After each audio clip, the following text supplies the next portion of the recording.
YouTube, Shuquin Shinobi here with a review of Transformers Revenge of the Fallen Deluxe Class Stalker Scorponok. He's a repaint of the original movie's Scorponok, so there's nothing new, wild, or exciting, but in fact, I really wasn't even going to pick him up, but he's totally decoed out in Beast Wars references.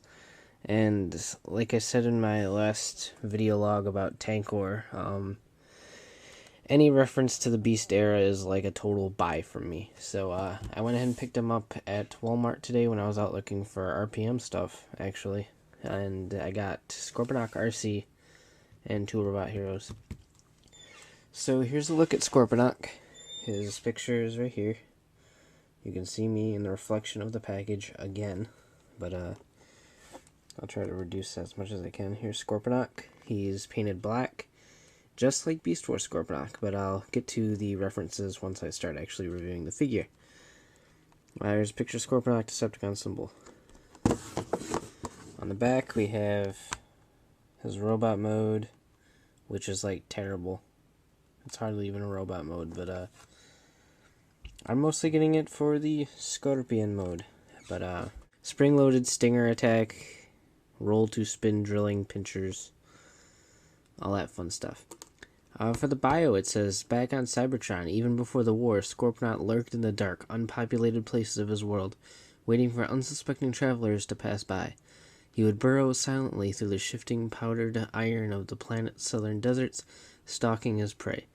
The robots he hunted never even suspected his presence until he burst from the ground in a shower of glittering steel sand.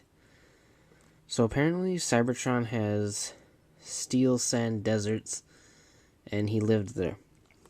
He was also evidently a fan of Beast Wars. But anyway, I will get to that with the figure, and we'll open it up and take a look. Okay, so here we have Stalker Scorponok out of the package. From now on in the review, I'm just going to call him Scorponok. I'm not going to say SS or Stalker Scorponok every time I want to refer to him.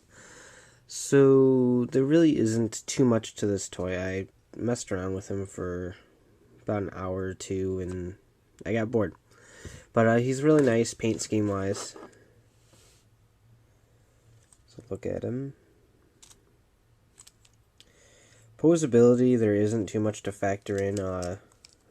This rotates right here, and then a elbow joint right here. This spins. And his legs have zero poseability at all. They're on a slight ball joint, a very, very slight ball joint, so they can kind of wiggle. But outside of the little wiggle room, he's got nothing. His head, but that's part of the transformation, so doesn't really count. And tail. So like I said earlier, I really wasn't planning on getting Scorponok because I didn't really like his toy. Actually, I think the Legends class Scorponok is better than this one, but he's chock full of Beast Wars references. First of all, his paint scheme, obviously. It's kind of more of a hue to Black Zarak than Beast Wars Scorponok, but Beast Wars Scorponok was black, he's black. I'll let it slide. If you look right here, right there, look familiar? It should, because it's the Predacon symbol. Well, half of it anyway. And I really like that. That's really cool to me. And then on this side he has some markings too, but I can't really figure out what it's supposed to be. It might be more Predacon symbol, except just cut off in a way where I don't recognize it at all. But if anybody knows what this is over here, let me know, because I'm kind of curious. But he's got a Decepticon logo back here too. And last but not least, he has 916-96 on both of his arms. And that 9/16 of 96 was the first day that Beast Wars aired on syndicated television. And that was a wonderful day in my childhood. So he's chock full of references, and that's really the only reason I bought him. So they know how to stab a Beast Wars fan right in the heart and pick up a mold they didn't want to buy.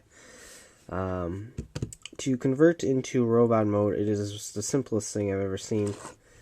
Pretty much just stand them up like this.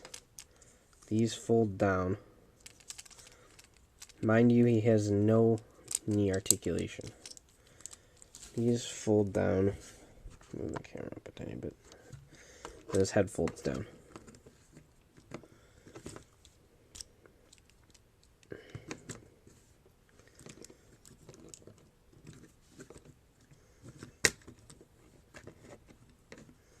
That is literally it. Here's Scorponok in robot mode. Really stupid. Really silly. He has no leg articulation at all. It's just this brick. And he can't actually fire his missile in this mode unless he falls down. So he's really like a piece of shit. I'm not gonna lie. Like I said, the only reason I picked up this mold was because of the references. Otherwise, I would have passed just like I passed on the first movie toy. But if you're a hardcore fan of Beast Wars, probably pick him up just for the little tribute alone. I got them for $10 at Walmart. They were on sale. But that's about it. He rolls. And then his little claws roll. That's it. That's all there is to this guy. So until next time when I review Arcee, see you then.